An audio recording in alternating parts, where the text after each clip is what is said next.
Life is full of big moments of change and transformation where we have to pivot on our path. Those moments come with a wide variety of emotions, from fear and anxiety to joy and relief. I'm Kelly Koopmans. And I'm Mary Nam, and this is Hard Turn.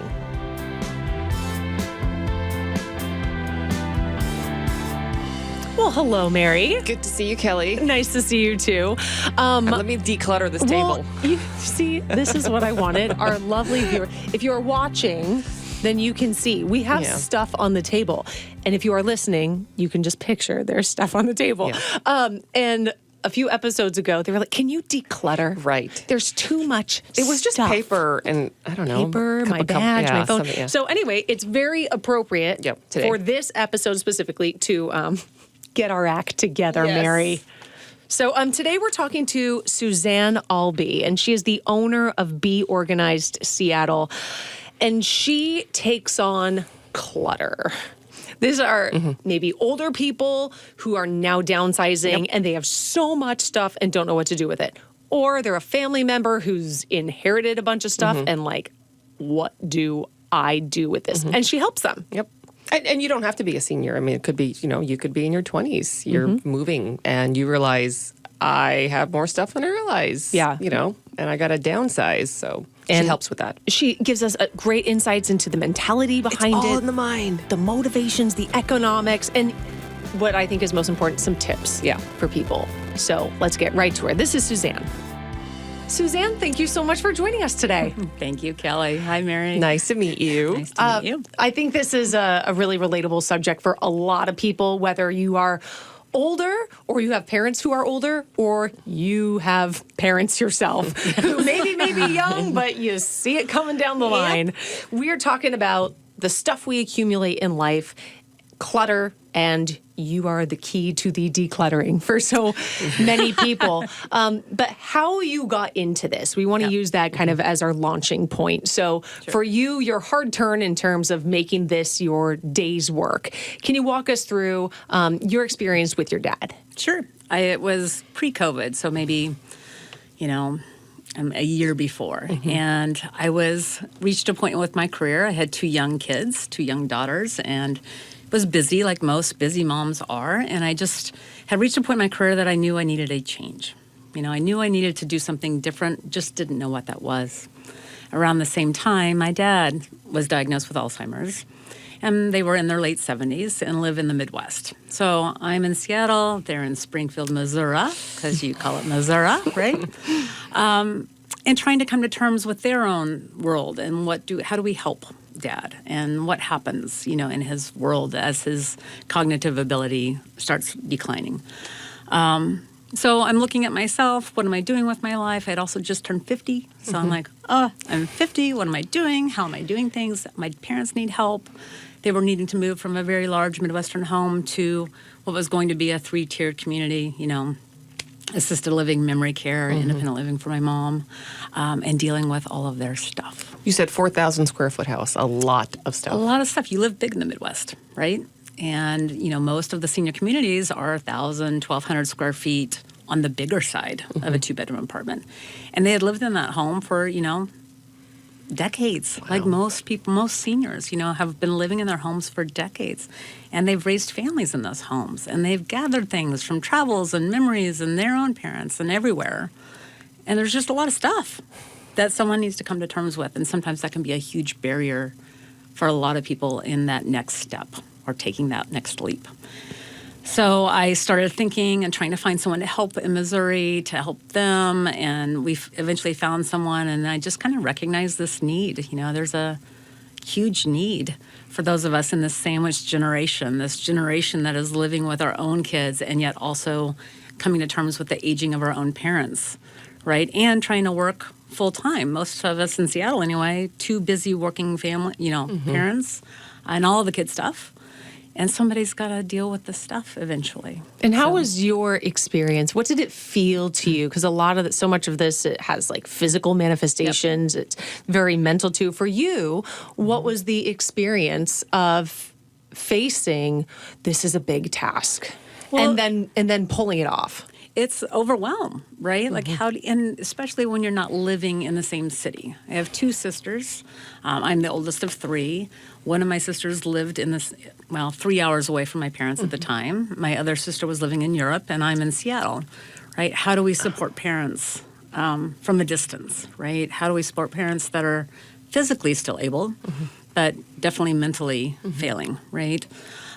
So there's a sense of overwhelm and like not knowing where to turn and who can help us, and it's hard and it's emotionally taxing not only on the parents because they know that they need help, they don't quite know how to ask for it, and the sandwiched kids, the adult children who are looking for like, how do we do this? Where do we go? What are our supports? And it's not, unfortunately, easy access. It's not something that you just Google quickly, help me move my parents to, senior living. Now it's different, but at the time it was not. Did you fly out there? And then I did. What can you many give times. us? Can you take us back memory lane, some of those moments?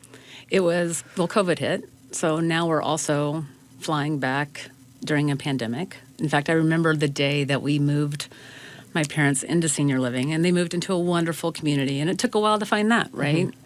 We found them the spot. We were helping them move in, and we were in full PPD, because you weren't allowed Especially to with go seniors, in, and yeah. you had to go into a senior community. And then they were on lockdown for almost 2 weeks in their one unit because they couldn't expose anybody else. So between the movers and the PPD and moving them in and COVID, it's just, it was really, really hard and challenging. Yeah. And from working at this from a distance and flying in, I'm also leaving my own family in the middle of COVID to go care for, my parents.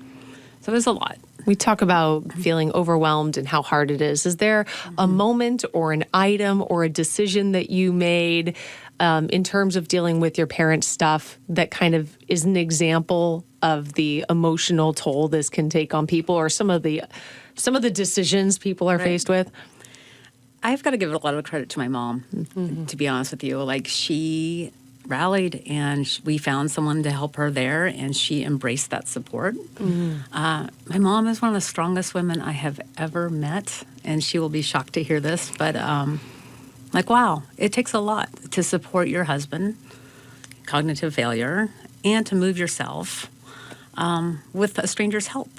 And I think, so what I do now is to do exactly what we were looking for someone to do then, or part of what I do. And that is to be that extra source. Sometimes it's too much for the family. To have a neutral third party that can help with some decision making and help the family support themselves can be a huge, support system right there. So I don't know if that answered your question, but it was definitely like, I got to give credit where credit's due. It sounds like you're saying your mom gets a chunk of this credit of not only watching the cognitive decline of someone she loves, but of somewhat surrendering, which can be something that's really difficult for people to do. And I think recognizing the need for help. Right. So many families and seniors especially think that they will do it on their own. We can do this. We just got to clean out the garage, right? Sure. It's not just cleaning out the garage. You can't just bring your neighbor over on a Saturday and get that done. There's so much emotion that goes behind why we hold on to the things we do, and the process of letting go that is a lot more than most people think it will be. Was that the spark that started Be Organized? It was, so Be Organized was actually founded and started in Kansas City by two best friends in middle school. Like, they were best friends from middle school on. But it is this idea of, the mental health benefit that comes behind being organized or being less cluttered. That clean countertop feels a lot better than you can't make dinner because everything's cluttered all over, right? That feeling of our home should be a calm place, not one where you feel angst walking in through the door, right? And that goes a long way in our mental health and just overall ability to live happily.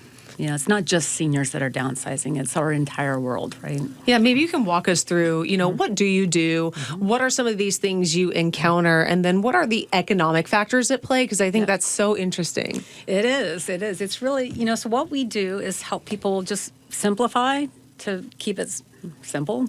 It is about living with less, so that we aren't overwhelmed with our clutter and our excess. But it's also identifying what does that less look like. Let's celebrate the things that are special, that we use every day, that we need every day, that say something to us.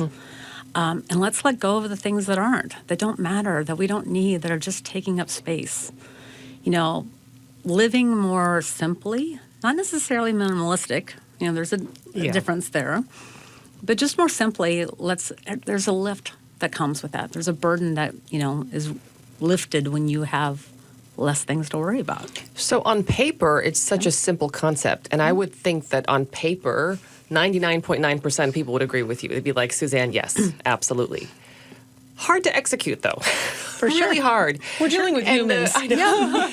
And I know this because even as you're talking about kind of like the counter example, like my stomach kind of started nodding up. Not because I've got a ton of stuff. I mean, I got some stuff, but even just talking about it has this visceral reaction like, oh, I got to get to that. I got to clear this out. I got to do that. There's it's just so entwined with our emotions. So completely. Can you give us the breakdown of emotional reasons why people tend to have and hang on to stuff? Because it's not everyone has the same reason. Not at all. And, you're referring to what we call our organizing profiles, or why you hold on to the things that you do. And there's a big psychology behind why we hold on to something, right?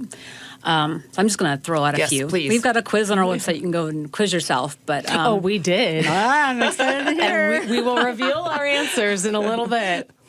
Well, one example I'm going to give myself. I am what we call the classic just-in-caser, which means I tend to hold on to things just in case I might need them someday. For example, there was a time in my life that I owned 5 fondue pots. Wow. I know. I had a fondue party that was really cool back when I was 30-something.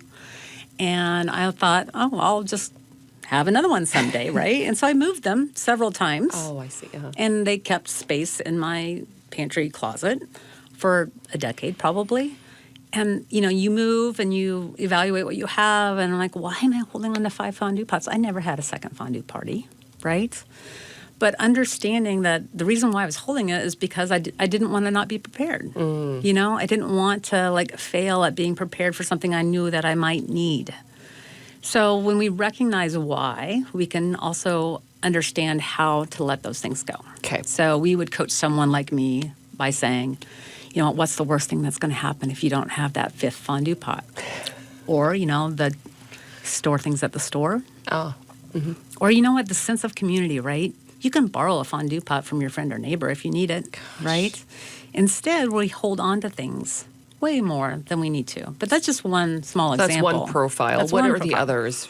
There is a memory keeper. This is someone that saves something for the memory of it. Ding, ding, ding, ding, ding, ding. That's me. All right, so let's just do it now because you're bringing it out. All right, here we go. Yeah, that's me. That's me.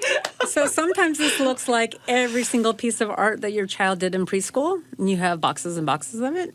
Or it might look like you're holding on to, a little red wagon that you used 2 times, but has a sentimental association, right? The artwork, the key to a memory keeper is to extract the truly special. We like to say if everything is special, nothing really is, right? So it is extracting, out of that artwork from kindergarten, out of the 100 pieces you perhaps saved, there's probably 2 or 3 that are really, really special. And the rest we can say goodbye to. But it is extracting. And we don't want anyone to give up things that are truly special to them. You want those associations, but you don't need all of them, right? So it's about simplifying and extracting what is truly unique and special and memorable to you to hold that memory. A lot of memory keepers also hold on to things that have a negative connotation. This might be someone that has passed away, so they hold on to things. Or maybe it is... something that from a divorce or, a past relationship that they're holding on to, but it doesn't even make them feel good anymore. Oh. So how do you help someone like that where, if they're thinking, well, am I going to suffer emotionally later if I let go of this thing from my dead loved one? Right. How do you help them navigate that? A lot of it is, we first just show compassion and try and be a good listener. and understand the reason why and the story. But also, there's an element of, what is your dream for your future? You can't live in the past always. We are not psychologists, right? But we can be a good friend, and we can be a good coach, and we can talk about, if you're holding on to this, what does that look like for that space that item is taking up for your future? And you know what? I mean, sometimes it's as simple as, let's take a picture of that thing. You can even frame the picture. You can do something special with that. You can hold on to an image of the memory that takes up way less square footage than that piano you might be, holding on to that you don't play, right? But so there's memory keepers. Okay. There are people. Well, actually, Mary, I'm curious as to what your profile was. Well, I hate to bore you, and I'm looking at my phone because I took a snapshot of it, the screenshot, and I sent it to Kelly. And I don't know why it says I'm a lot like Betty B. So Betty no, B, it organizer. says "wow!" exclamation mark. And to be fair, Mary wrote to me. She says, "Kelly, turns out I'm perfect." Yes. No. That's what we aspire to be, right? You know what? When I was taking the quiz, I have to say, like, it asked me questions like, do you buy things, because it's a good deal? And I thought, well, some things. Yeah. Like two things. For me, bags of rice. We eat rice a lot. So if it's on sale, I'll grab some. So if you go into my garage, there's 3 bags of rice. I do the same thing with foam hand soap. I love foam hand soap. And the prices have been going up. So under every bathroom sink, there is 2 or 3 bottles of foam hand soap. Now, everything else, though, I don't do that. So that's why I didn't know how to answer the questions because many different things in my life. And it does depend on which area we're talking about. Yes. How you manage or hold on to things in your kitchen is very different than your closet, perhaps. Totally. We work with a lot of people that are just shopaholics, frankly. They love the thrill of the hunt or the thrift store shopper, right? That sees a good deal. And so they get it. Yes. And it doesn't necessarily serve a purpose or a need. But it's such a good deal. Yes. Right? Yeah. And so it is about, again, like figuring out like what is a limit. There's, there can be certain quantities that you should not exceed. See, I think I fall into that category, but I'm lucky because I have that internal break. Like I won't get 10 bags of rice. Like, I know I shouldn't have 10 bags of rice in my garage. You reminded me, we had a client that had like 24 cases of black beans at one point. Well, they never expire, right? I feel like this is where, I know. I feel like this is where economics really comes into play. And people need to kind of go easy on themselves because if you look at my grandparents, for example, Depression era family, and when they were growing up, you'd be lucky to have that can of beans. So get all the can of beans you can. Yeah. And then you go to my parents who, grew up as children with that. And then here we are as a millennial myself, and we're growing up in the Amazon age, and we're moving a lot. Yes. So when we move so often, we don't want to cart all the stuff. So there's so much economics when you're alive, society in general that affects why we have so much stuff and our response to it. Absolutely. Our grandparents' generation, the children of the Depression, right, did hold on to everything. They used butter tubs for their food storage, right? They reused bread bags for food storage. They held on to everything. Well, their generation below that or the generation of layaway, credit cards. Layaway programs. You would go buy something, you make payments before you got it. Right? You saved money for that car or that TV or whatever. So they spent a lot of time and still have a huge connection because they worked hard to achieve a thing, right? Their generation under that, my generation, the 50-year-olds of the world, saw that, and that's great. But now we're living in disposable worlds, right? I can shop at midnight on Amazon and have something delivered the next day. It's easy. It's disposable. Yeah. But we're also living in smaller homes, most of us anyway, and want different experiences. We don't really care about the China that perhaps the generations before us did because we don't live like that. Yeah. We're not throwing fancy dinner parties. So it's coming to terms with lifestyle changes. We're living more broadly. We're more worldly. We want to travel and go see and do. So the emphasis now is more on experiences than things. And we're also seeing what happened to our generations before and that burden that comes with too much stuff. Cultural shift. Oh, completely. But the economics behind, to answer your question, I mean, it is the economic background of where we're living, but I've always been surprised at how much people rebuy and how many duplicates of things people own simply because they can't find what they bought originally. Oh, dear. You know, I've bought my third weed whacker this season because I don't know in the depths of the garage where that is because it's been, you know. And you have people calling you crying because they're overwhelmed. Like this is a lot of emotion. So if someone is finding themselves at a pivotal moment where maybe for a parent, they need to address what's happening with a parent or themselves have inherited something. As we wrap things up, we usually like to know like your piece of advice to someone who's finding them in this tough spot and doesn't really know what to do or where to turn. Yeah, I think, you know, the piece of advice is, you know, to ask for some help, right? I mean, that's a gimme, but it is, I mean, you don't have to go it alone, and understanding why you hold on to things goes a long way.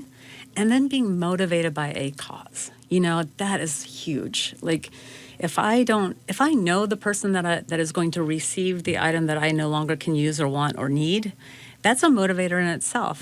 You know, and there are so many great causes in this city, especially everything from, you know, thrift stores that, you know, benefit animal welfare. If you're an animal lover, you know, sometimes that's a good fit for people. Or, you know, art teachers that need art supplies and artists that are like, I have all these supplies. How do I bridge that gap?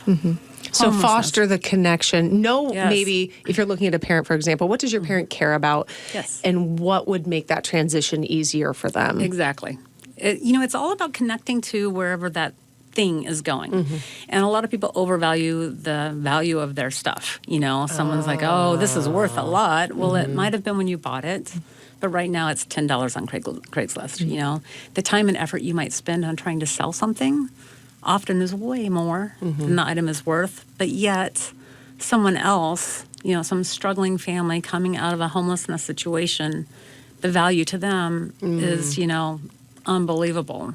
And so in our world where we live with so much excess, it's kind of become this passion piece, a sidebar that I never really thought was going to happen for me. But to filter excess into something that feels good and is serving a purpose is really an awesome connection. And that bridging that gap and helping people bridge that gap is a win-win because the people that are giving their things away feel good about where they're going. The people that are receiving them are appreciative because they need it. And to be able to make that connection is huge. It's a timely conversation. This is great.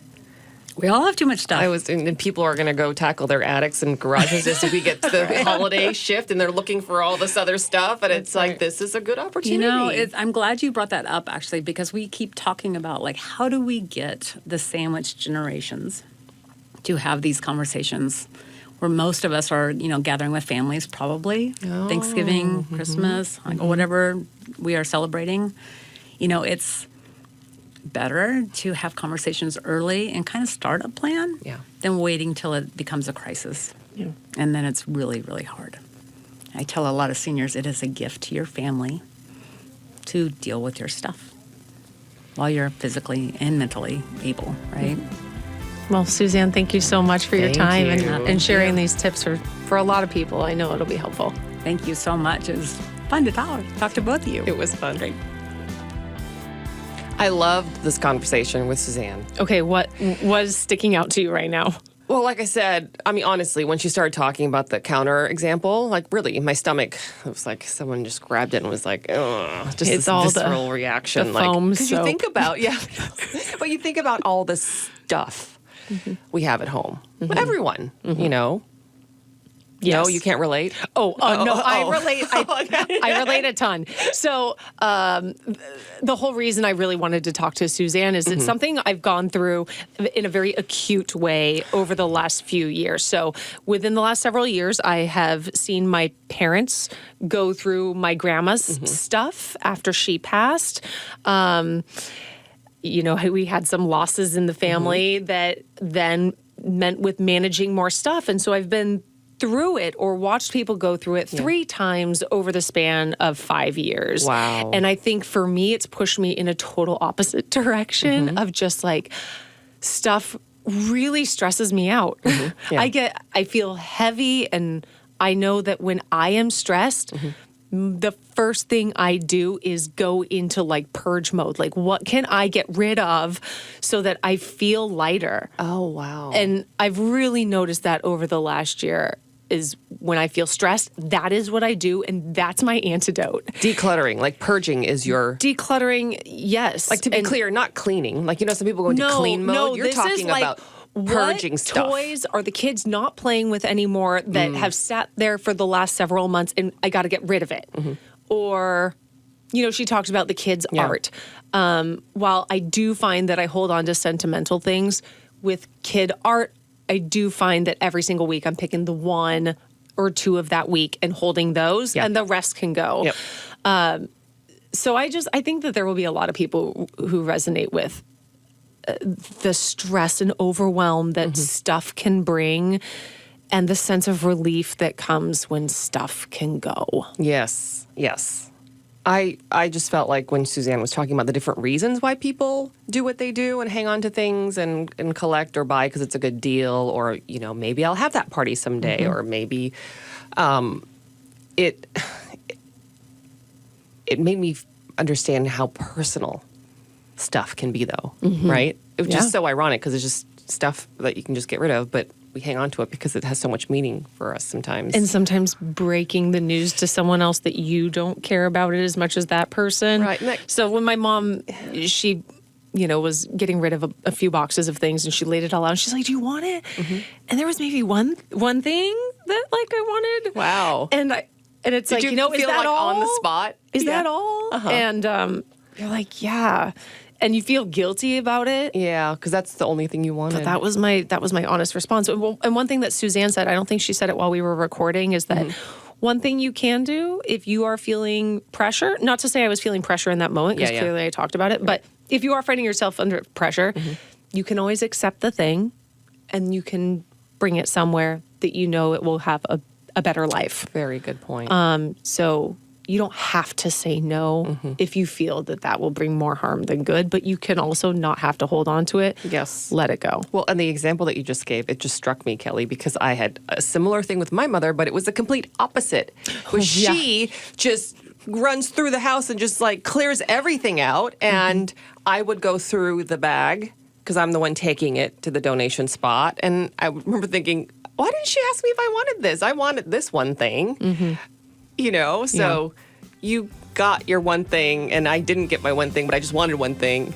Right. It's just and I think that there are a lot of people who are somewhere in the middle. Yeah, for sure. And I also think the really good piece of advice is that start the conversations early so you don't have to have it all at once. Totally and agree. maybe more emotions or feelings are hurt. I think we're already light years ahead just talking about it right now. Yeah. Great well, conversation with her. Suzanne Allbee, thank you so much for joining us. Yes. And Mary, a pleasure as always. Let's go get organized. Let's do it. Bye, guys. Bye.